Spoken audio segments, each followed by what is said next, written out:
ঘটনা শোনার তাৎক্ষণিক আমরা অতি দ্রুত এখানে আমার টিম পাঠাইছি, আমি নিজেও আসছি।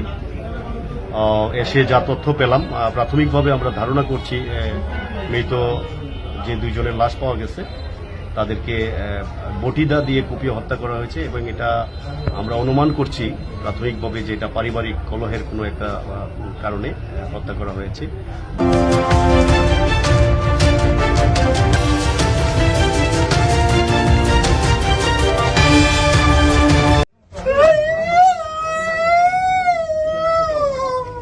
বাকি আমরা তদন্তের পরে, বিস্তারিত তদন্তের পরে আমরা সঠিক ঘটনা আমরা ইনশাল্লাহ উদ্ঘাটন করতে পারবো, এবং কারা এর সাথে জড়িত আমরা অতি দ্রুত তাদেরকে গ্রেপ্তারের ব্যবস্থা করব।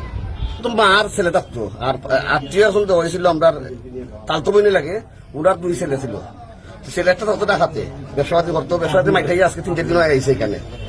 আজকে তো মা এখন আমরা পাইছি, মার শরীরে কোনো আঘাত পাইছি না, পাইছি তার শরীরে দম আছে, আমরা হসপিটালে পাঠাইছি, এখনো জ্ঞান মনে আইছে না, আওয়ার পথে আছে, কিন্তু তার বিটির মায়ের শরীরে কোনো আঘাত পাইছি না। ছেলে 2 আমরা পাইতাম না, ওখানে আমরা কিছু ক্লিয়ার হয়ে হইতাম না।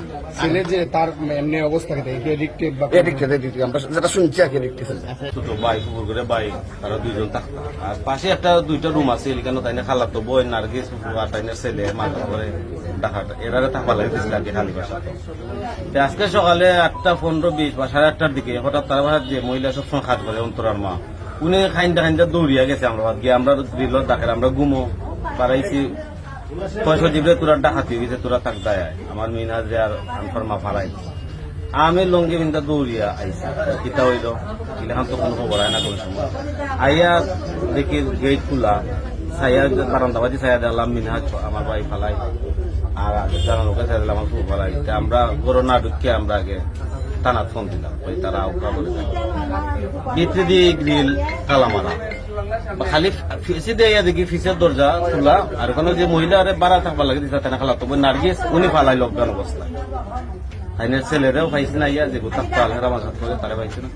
পরে তো আমরা ভিতরে ঢুকলাম, দেখলাম আমার ফুপু আর ভাই বাদশা দা 2টা খানদার কতটুকুই আমরা।